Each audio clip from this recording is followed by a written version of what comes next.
Sir,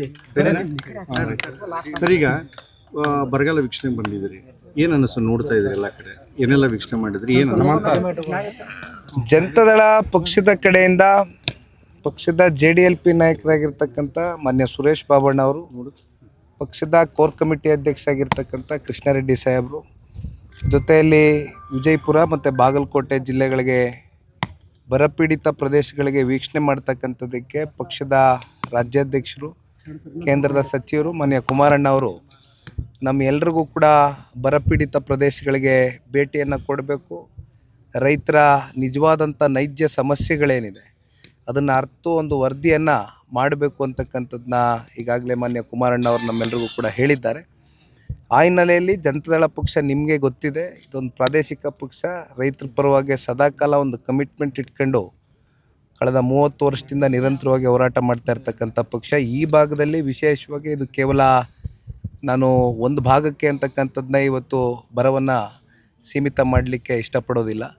ಇದು ಹಳೆ ಮೈಸೂರು ಪ್ರಾಂತ್ಯ ಇರ್ಬೋದು, ಇವತ್ತು ಕಿತ್ತೂರು ಕರ್ನಾಟಕಕ್ಕೆ ಬಂದು ಈ ಒಂದು ಪುಣ್ಯ ಮಣ್ಣಲ್ಲಿ ಇವತ್ತೇನು ನಾವು ನಿಂತಿದ್ದೇವೆ, ಕಲ್ಯಾಣ ಕರ್ನಾಟಕದಲ್ಲಿಯೂ ಕೂಡ ಈ ಬಾರಿ ಮುಂಗಾರನ್ನ ನಂಬ್ಕೊಂಡು ರೈತಾಪಿ ವರ್ಗ ಬಿತ್ತನೆಯನ್ನು ಮಾಡಬೇಕಾಗಿತ್ತು. ಅವ್ರದ್ದಾದಂಥ ಒಂದು ಗುರಿಯನ್ನು ಇಟ್ಕೊಂಡಿದ್ರು. ಹೆಚ್ಚು ಕಮ್ಮಿ 5.5 ಲಕ್ಷ ಹೆಕ್ಟೇರಷ್ಟು ಬಿತ್ತನೆ ಮಾಡಬೇಕು ಅಂತಕ್ಕಂಥ ಗುರಿ ಇತ್ತು. ಆದರೆ ಇಲ್ಲಿವರೆಗೂ 1.3 ಲಕ್ಷ ಹೆಕ್ಟೇರಷ್ಟು ಮಾತ್ರ ಬಿತ್ತನೆ ಮಾಡೋಕ್ಕಾಗಿದೆ. ಅದರಲ್ಲೂ ಬಿತ್ತನೆ ಮಾಡಿರ್ತಕ್ಕಂಥ ಕೆಲವೊಂದಷ್ಟು ರೈತಾಪಿ ವರ್ಗ ಮುಂಗಾರು ಈ ಸಲ ನಮ್ಮ ಕೈ ಹಿಡಿಯುತ್ತೆ, ಮಳೆ ಬರುತ್ತೆ, ಹೇಗೋ ನಮಗೆ ಬಿತ್ತನೆ ಮಾಡಿದಂಥ ಇಲ್ಲಿ ತೊಗರಿ ಇರ್ಬೋದು ಅಥವಾ ಜೋಳ, ಮೆಕ್ಕೆಜೋಳ ಇರ್ಬೋದು, ಹತ್ತಿ ಇರ್ಬೋದು, ಈ ರೀತಿ ಅನೇಕ ಕೃಷಿ ಚಟುವಟಿಕೆಗಳಲ್ಲಿ ರೈತರು ನಿರಂತರವಾಗೇನು ಈ ಕೃಷಿ ತಾಯಿಯನ್ನು, ಭೂಮಿಯನ್ನು ನಂಬ್ಕೊಂಡು ಬದುಕು ಕಟ್ಕೊಂಡಿದ್ದಾರೆ. ಅಂಥವ್ರಿಗೆ ಈ ಬಾರಿ ಸಂಕಷ್ಟದ ದಿನಗಳು ತೀವ್ರವಾಗಿ ಎದುರಾಗಿದೆ.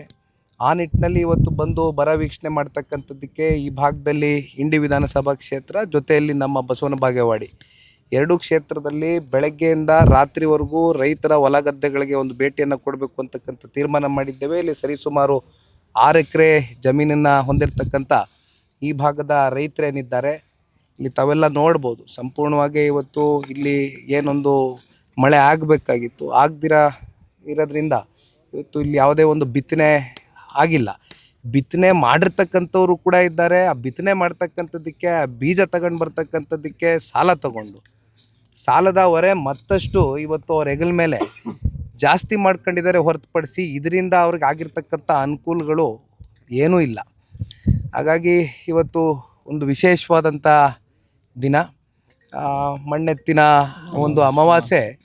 ಕಲ್ಯಾಣ ಕರ್ನಾಟಕ ಮತ್ತು ಕಿತ್ತೂರು ಕರ್ನಾಟಕ ಭಾಗದಲ್ಲಿ ಇವತ್ತು ಎತ್ತುಗಳು ವರ್ಷ ಇಡೀ ನಮಗೆ ದುಡಿಯುತ್ತೆ, ರೈತರಿಗೋಸ್ಕರ ದುಡಿತವೆ. ಇದು ಕೇವಲ ಒಂದು ಪ್ರಾಣಿಗಳಾಗಿ ಅಷ್ಟೇ ಅಲ್ಲ, ದೈವ ಸ್ವರೂಪದ ಎತ್ತುಗಳಿಗೆ ಇವತ್ತು ಕುಂಕುಮ, ಅರಿಶಿನ ಇವೆಲ್ಲವೂ ಕೂಡ ಪಾರಂಪರಿಕವಾಗಿ ರೈತರು ಈ ಭಾಗದಲ್ಲಿ ಪೂಜೆಯನ್ನು ಮಾಡ್ಕೊಂಡು ವರ್ಷಕ್ಕೆ ಈ ಒಂದು ದಿನ ವಿಶೇಷವಾದಂಥ ಒಂದು ಪೂಜೆ ಸಲ್ಲಿಸಬೇಕು ನಮ್ಮ ಎತ್ತುಗಳಿಗೆ ಅಂತಕ್ಕಂಥದ್ದು ರೈತರ ಜೊತೆಲಿ ಇವತ್ತು ನಾನು ಕೂಡ ನನ್ನ ಪುಣ್ಯ ಇವತ್ತು ಇಂಥ ಒಂದು ದಿನ ಬಂದು ಇಲ್ಲಿ ರೈತರ ಜೊತೆ ಭಾಗಿಯಾಗಿ ಎತ್ತುಗಳಿಗೆ ಪೂಜೆ ಸಲ್ಲಿಸಿರ್ತಕ್ಕಂಥದ್ದು ಬಹುಶಃ ನನ್ನ ಜೀವನದಲ್ಲಿ ನಾನು ಮರೀಲಿಕ್ಕಾಗದೇ ಇರತಕ್ಕಂಥ ಒಂದು ವಿಶೇಷವಾದಂಥ ದಿನ ಅಂತ ಭಾವಿಸಿದ್ದೇನೆ.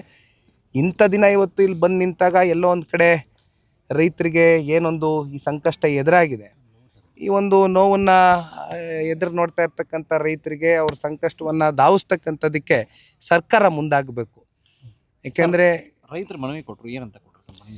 ರೈತರು ಹಲವಾರು ವಿಚಾರಗಳನ್ನ ಇಲ್ಲೇ ಮನವಿ ಪತ್ರ ಕೈಯಲ್ಲೇ ಇಟ್ಕೊಂಡಿದ್ದೇನೆ. ಇದು ನಾನು ಕೂಡ ನಿಮಗೆ ಸವಿಸ್ತರವಾಗಿ ನಾನಾಗಲಿ ಬಾಬಣ್ಣ ಅವರಾಗಲಿ ಈಗ ಮುಂದೆ ಪತ್ರಿಕಾಗೋಷ್ಠಿಯಲ್ಲಿ ಎಲ್ಲವೂ ಕೂಡ ಮಾತನಾಡ್ತೇವೆ. ಹಲವಾರು ವಿಚಾರಗಳಿದೆ. ಈಗ ಆಗಿರ್ತಕ್ಕಂಥ ಸಮಸ್ಯೆಗಳೇನು, ಮುಂದೆ ಇದಕ್ಕೆ ಯಾವ ರೀತಿ ಆದಂಥ ಒಂದು ಪರಿಹಾರವನ್ನು ಕಂಡುಕೊಡಬೇಕು ರಾಜ್ಯ ಸರ್ಕಾರ ಅಂತಕ್ಕಂಥದ್ರ ಬಗ್ಗೆ ನಮ್ಮದು ಕೆಲವೊಂದಷ್ಟು ವಿಚಾರಗಳಿದೆ, ಅದನ್ನು ಮಂಡಿಸ್ತೇವೆ. ಸರ್, ಬಿಡದಿಯಲ್ಲಿ ಗಲಾಟೆ ತಮ್ಮ ಗಮನಕ್ಕೂ ಬಂದಿರಬೇಕು.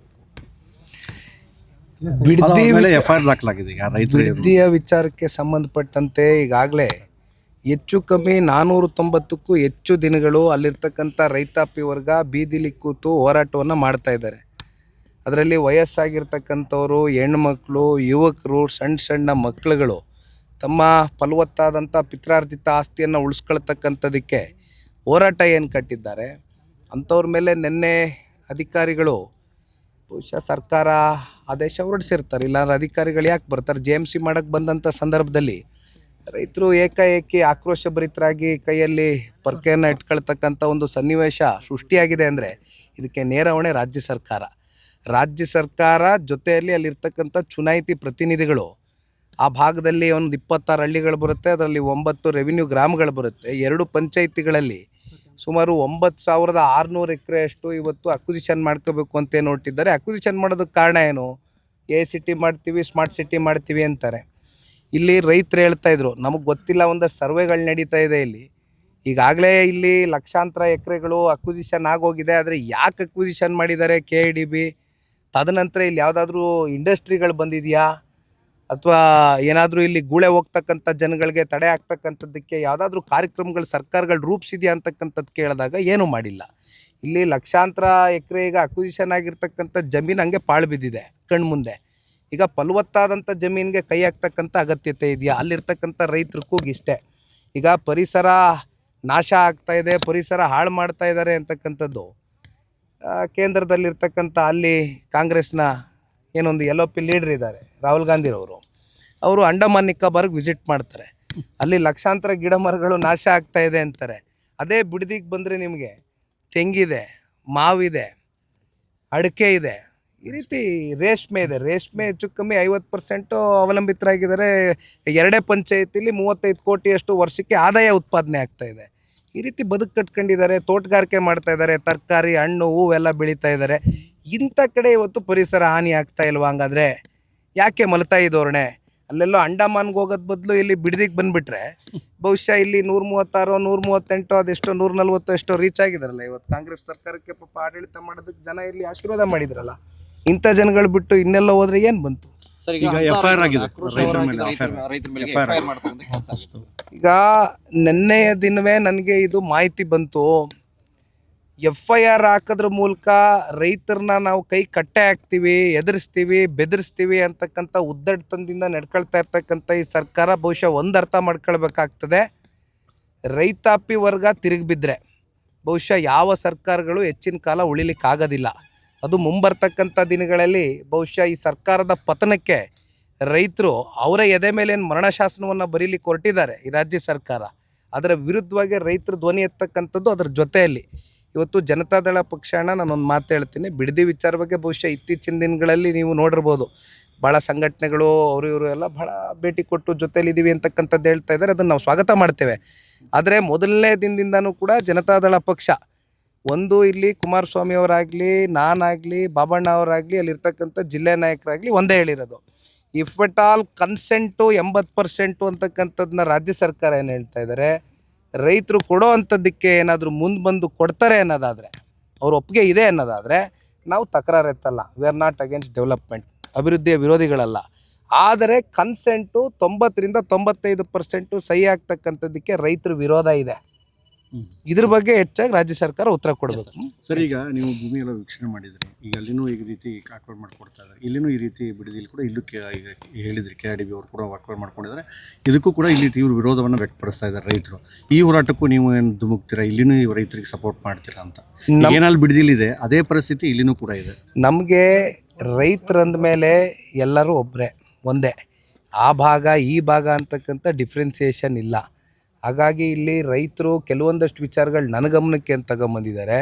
ನಾನು ಕೂಡ ಹಿಂದೆನೂ ಇದೆಲ್ಲ ವಿಚಾರಗಳು ತಗೊಂಡು ಅರ್ಥ ಮಾಡ್ಕೊಂಡಿದ್ದೀನಿ. ಹಾಗಾಗಿ ಇಲ್ಲಿ ಗೂಳೆ ಹೋಗ್ತಕ್ಕಂಥದ್ದಕ್ಕೆ ಇವತ್ತು ಉದ್ಯೋಗ ಖಾತ್ರಿ ಬಗ್ಗೆ ಮಾತಾಡ್ತಾಯಿದ್ರು. ಅದು 200 ದಿನಕ್ಕೆ ಏರಿಕೆ ಮಾಡಬೇಕು, 600 ರೂಪಾಯಿ ಒಂದು ದಿವಸಕ್ಕೆ ಅದನ್ನು ದಿನಗೂಲಿಯನ್ನು ಕೊಡಬೇಕು ಅಂತಕ್ಕಂಥದ್ದು ಹಲವಾರು ಬೇಡಿಕೆಗಳು ಇವತ್ತು ಇಲ್ಲಿ ಬರೆದಿಟ್ಟಿದ್ದಾರೆ ಈ ಪತ್ರದಲ್ಲಿ. ಇದನ್ನು ಸನ್ಮಾನ್ಯ ಕುಮಾರಣ್ಣ ಅವರ ಗಮನಕ್ಕೆ ತಗೊಂಡು ಬರ್ತೇವೆ. ಅಂತಿಮವಾಗಿ ರೈತರ ಜೊತೆನಲ್ಲಿ ಅದು ಯಾವುದೇ ಭಾಗ ಇರಲಿ, ಅದು ಕಿತ್ತೂರು ಕರ್ನಾಟಕ ಇರಲಿ, ಕಲ್ಯಾಣ ಕರ್ನಾಟಕ ಇರಲಿ, ಮಧ್ಯ ಕರ್ನಾಟಕ ಇರಲಿ, ಹಳೆ ಮೈಸೂರು ಇರಲಿ, ಉತ್ತರ ಕನ್ನಡ ಇರಲಿ, ಜನತಾದಳ ಪಕ್ಷ ಬದ್ಧ ರೈತರ ಜೊತೆ ಗಟ್ಟಿಯಾಗಿ ನಿಂತ್ಕೊತೇವೆ. ಈಗ MB ಪಾಟೀಲ್ ಹೇಳಿದ್ರು, ಇಲ್ಲ 600 ಎಕರೆ ಇದೆ ಅಂತ ಹೇಳಿ ನಿಮ್ಮ ತಾಯಿಯವ್ರ ಹೆಸರನ್ನ ಅಲ್ಲೇನೇ ಇದೆ, ಅದಕ್ಕೆ ಅವ್ರು ರೀತಿ ಮಾಡ್ತಾರೆ. 600 ಎಕರೆ ಜಮೀನಿದೆ, ಅವ್ರದೇ ಸ್ವಂತಕ್ಕೆ ಇದೆ ಅಂತ ಹೇಳಿದ್ರು. ಅದಕ್ಕೆ ನೀವು ಕೂಡ ರಿಯಾಕ್ಟ್ ಮಾಡಿದ್ರು, ಬಿಡದಿಲ್ಲ ಅಲ್ಲೇ ನಿಮ್ಮದೇ ಇದೆ ಅಂತ ಹೇಳಿ. ಅದಕ್ಕೆ ಅಷ್ಟಿದೆ ಎಷ್ಟಿದೆ ಸರ್ ಅಂತ ಇದೆಯಾ? ಅದ್ರ ಸೊಬ್ಬನೇ ಈ ರೀತಿ ಹೋರಾಟ ಮಾಡ್ತಾ ಇದ್ದಾರೆ ಅಂತ.